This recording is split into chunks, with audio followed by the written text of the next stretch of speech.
الحمد لله رب العالمين والصلاة والسلام على سيد الأنبياء والمرسلين أما بعد فأعوذ بالله من الشيطان الرجيم بسم الله الرحمن الرحيم يا أيها الذين آمنوا لا تتخذوا بطانة من دونكم لا يألونكم خبالا ودوا ما عنتم قد بدت البغضاء من أفواههم وما تخفي صدورهم أكبر قد بينا لكم الآيات إن كنتم تعقلون صدق الله العظيم۔ احبابی وقار، آج ہمیں سورہ آل عمران کی آیت نمبر 118 پڑھنے کی سعادت حاصل ہو رہی ہے۔ اس کے ساتھ مزید اگلی آیت بھی ہم آج بیان کریں گے۔ احبابی وقار، اس آیت بینہ میں اللہ جل شانہ نے مومنین کو خطاب کرتے ہوئے انہیں تنبیہ فرمائی ہے کہ اے ایمان والو، تم جو کافر ہیں، منافق ہیں، یہود و نصارہ ہیں، جو دین کے دشمن ہیں، تم انہیں اپنے رازوں کے بارے میں مطلع نہ فرماؤ۔ اس کی وجہ یہ ہے کہ وہ جب بھی موقع ملے گا تمہیں ڈنگ مارنے سے باز نہیں آئیں گے، تمہیں نقصان پہنچانے سے باز نہیں آئیں گے۔ اور یہ سارا کچھ اس وجہ سے ہے کہ ان کے دلوں کے اندر تمہارے بارے میں بغض اور عناد بھرا ہوا ہے۔ پھر آگے اللہ جل شانہ نے اگلی آیت میں اس انداز سے بیان فرمایا کہ یہ جو کافر ہیں، جب یہ تمہارے سامنے آتے ہیں تو اس وقت تو یہ اظہار کرتے ہیں کہ شاید یہ تمہارے ساتھ دوستی کرنے والے ہیں، تمہارے ساتھ ہمدردی کرنے والے ہیں، لیکن فرمایا جب یہ اپنے احباب کی طرف جاتے ہیں، اپنے کافروں کی طرف جاتے ہیں، تو پھر تمہارے بارے میں غصے کی وجہ سے، بغض کی وجہ سے یہ اپنی انگلیاں چباتے ہیں، یعنی بہت زیادہ غصے کا اظہار کرتے ہیں۔ تو احبابی وقار، اس طرح کی چیزوں کو بیان کرتے ہوئے اللہ جل شانہ نے مومنوں کو کافروں کے ساتھ دوستی اختیار کرنے اور ان کے ساتھ محبت والا تعلق اختیار کرنے سے منع فرمایا ہے۔ ارشاد فرمایا یا ایھا الذین آمنوا، اے ایمان والو، لا تتخذوا بطانۃ من دونکم، تم غیروں کو اپنا رازداں نہ بناؤ، یعنی کافروں کو، غیر مسلموں کو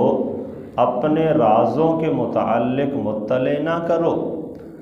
لا یألونکم خبالا، اس لیے کہ وہ تمہاری بربادی میں کسی قسم کی کوئی کسر نہیں چھوڑیں گے۔ جہاں انہیں موقع ملا، جہاں تک انہیں موقع ملا، وہ تمہیں تباہ و برباد کرنے کی کوشش کریں گے۔ وَدُّوا مَا عَنِتُّمْ، اور فرمایا انہیں وہ چیز پسند ہے جو تمہیں تکلیف میں مبتلا کرے۔ تم ان کے ساتھ جتنا بھی ہمدردی والا طریقہ اختیار کر لو، انہیں اپنے خاص دوست بنا کر اپنی راز کی باتیں انہیں شیئر کر لو، لیکن فرمایا وہ ایسے خباثت والے ہیں کہ انہیں جب بھی موقع ملا وہ تمہیں ضرور تکلیف پہنچائیں گے، تمہیں برباد کرنے کے اعتبار سے وہ کسی قسم کی کسر نہیں چھوڑیں گے۔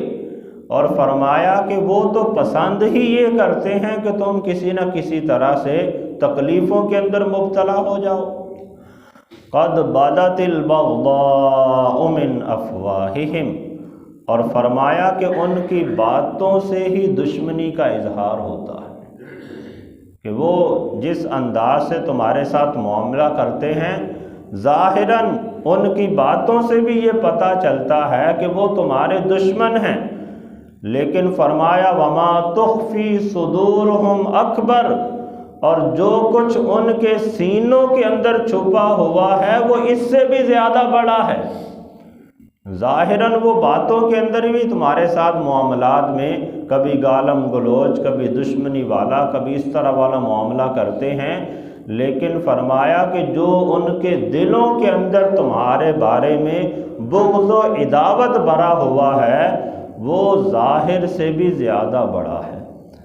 قد بینا لکم الآیات ان کنتم تعقلون، اور اگر تم عقل والے ہو تو ہم تمہارے سامنے یہ ساری نشانیاں بیان کر دیتے ہیں۔ یعنی رب تعالیٰ نے تنبیہ فرمائی کہ اگر تم عقل و شعور والے ہو تو جو ان کفار کے تمہارے بارے میں نظریات ہیں یا جس انداز سے وہ تمہیں تکلیف میں مبتلا کرنا چاہتے ہیں، ہم نے تو وہ ساری نشانیاں، ساری صورتحال تمہارے سامنے کھول کے بیان کر دی، صراحت کے ساتھ بیان کر دیں۔ اب اگر تم عقل والے ہو تو یقیناً تم ان سے احتراز کرو گے، تم اپنے دامن کو ان سے بچا کے رکھو گے، لیکن اگر تم نے عقل مندی کا مظاہرہ نہ کیا اور کافروں، منافقوں، غیروں کو تم نے اپنا رازدان بنا لیا، دوست بنا لیا، تو وہ جب تک تمہیں تباہ و برباد نہیں کر دیتے یا جب تک تمہیں تمہارے دین سے نہیں پھیر دیتے انہیں سکون نہیں ملے گا۔ پھر آگے ارشاد فرمایا ہا انتم اولائی تحبونہم ولا یحبونکم، فرمایا کہ سنو تم ان سے محبت کرتے ہو حالانکہ وہ تم سے محبت نہیں کرتے،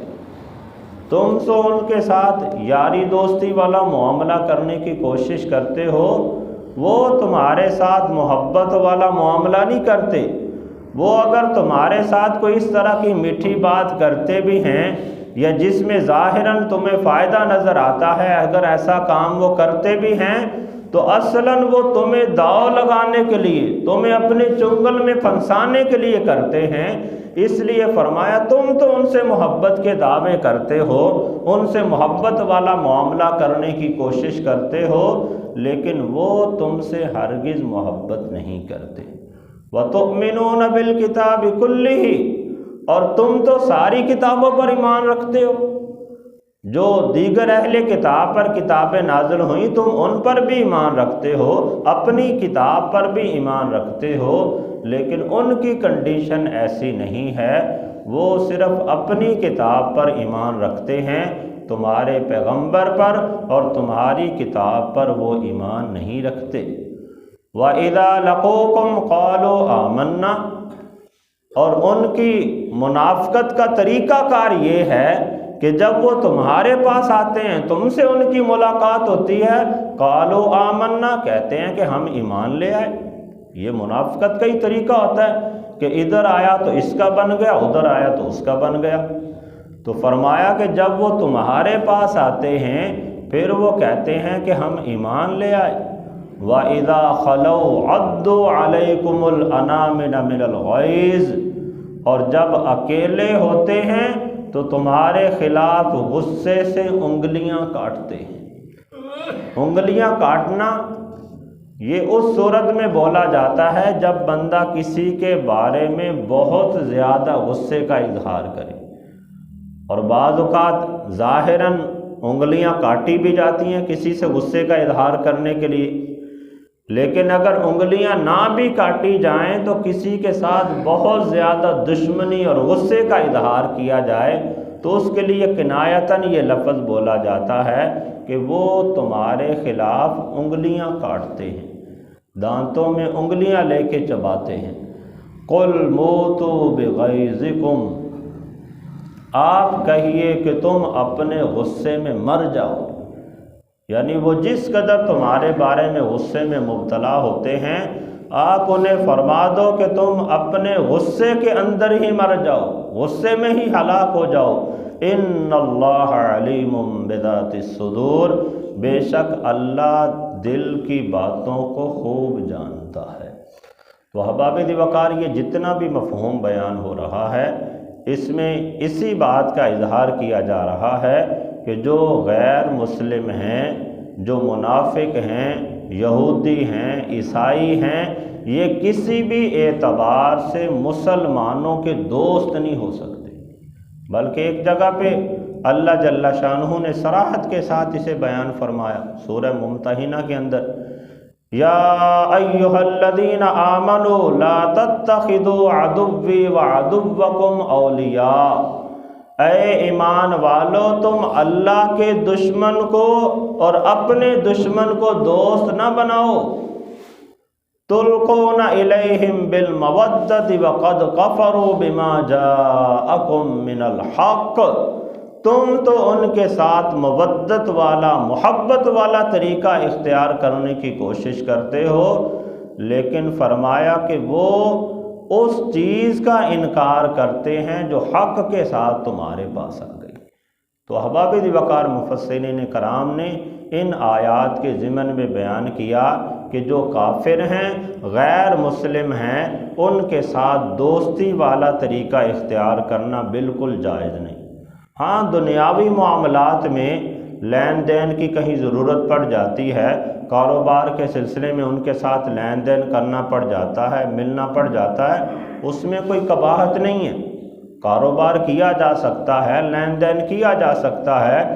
لیکن جس طرح ایک مسلمانوں کا آپس میں تعلق داری ہوتی ہے کہ ہر خوشی غمی میں ان کے ساتھ شریک ہوتے ہیں، وہ اگر دعوت کرتے ہیں تو ان کے پاس چلے جاتے ہیں، اگر اپنے پاس کوئی خوشی کا موقع ہوتا ہے، کوئی شادی بیاہ ہوتا ہے، تو انہیں دعوت دی جاتی ہے، وہ آ جاتے ہیں۔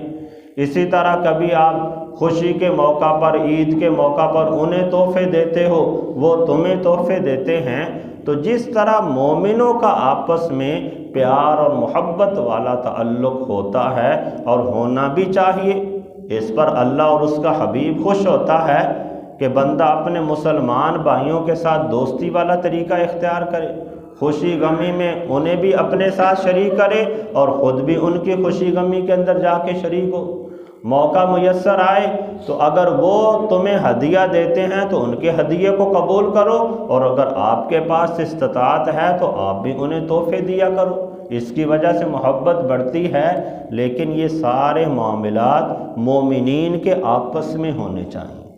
مومن مومنوں کو تحفے دیں، ان سے تحفے وصول کریں، ان کے گھروں میں دعوت پہ جائیں، انہیں اپنے گھروں میں دعوت کے اوپر بنائیں، اس پر اجر و ثواب ملتا ہے۔ لیکن جو غیر مسلم ہیں ان کے ساتھ اس طرح کا معاملہ نہیں کرنا۔ کاروبار میں لین دین ہو گیا وہ اور بات ہے، لیکن ان کی خوشی میں، ان کی شادی بیاہ میں شریک ہونا یا اپنی شادی بیاہ کے اندر انہیں دعوت دے کے شریک کرنا، یہ شرعاً جائز نہیں ہے، یہ دوستی والا طریقہ ہو جاتا ہے۔ اسی طرح انہیں تحفے تحائف دینا یا ان سے تحفے تحائف وصول کرنا، یہ بھی یاری دوستی والا معاملہ ہو جاتا ہے۔ اس طرح کی چیزوں سے اللہ جل شانہ نے منع فرمایا ہے۔ اس کی وجہ یہ ہے کہ بندہ ان کے ساتھ جتنے بھی معاملات کر لے، جتنی بھی بھلائیاں کر لے، جتنے بھی احسان والا معاملہ کر لے، وہ کبھی بھی ان کے ساتھ دوستی والا طریقہ اختیار نہیں کریں گے۔ ظاہراً وہ اگر کر بھی دے تھوڑا بہت محبت کا اظہار، وہ صرف ان کی منافقت کی وجہ سے ہوگا، لیکن ان کے دلوں میں قدورت بری رہے گی۔ جب بھی انہیں کوئی موقع میسر آ گیا وہ نقصان پہنچانے سے باز نہیں آئیں گے۔ اللہ تعالیٰ کی بارگاہ میں دعا ہے کہ رب تعالیٰ ہمیں قرآن و سنت کی تعلیمات کو سمجھ کر اس کے مطابق عمل پیرا ہونے کی توفیق عطا فرمائے۔